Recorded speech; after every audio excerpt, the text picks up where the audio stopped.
In this video, we are looking at solving a quadratic equation, and you can do that using completeness square factoring and the quadratic formula.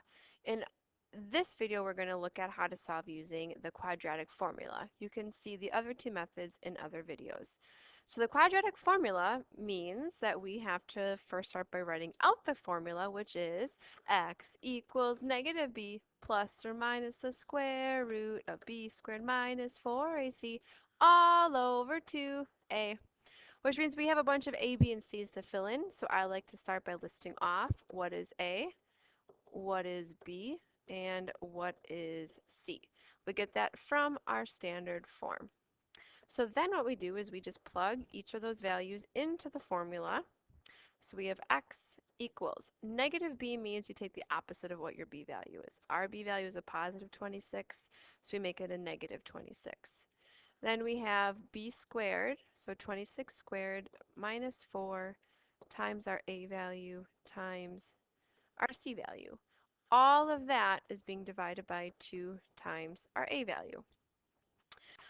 You can simplify this a couple different ways. You can plug the entire numerator in your calculator at one time. You're going to have to do that by pieces because you're going to first have to do plus and then you have to do minus.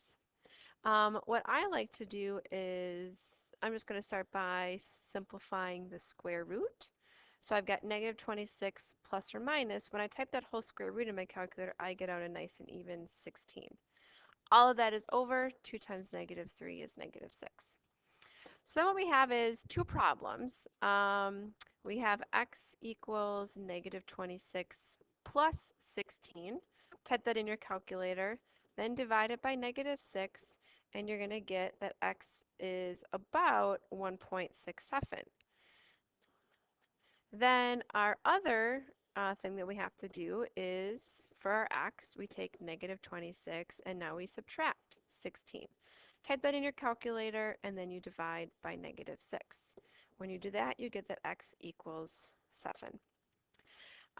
Now, using the other two methods, so factoring and also completing the square, you will see you get the same x values. And that is how you can solve by using the quadratic formula.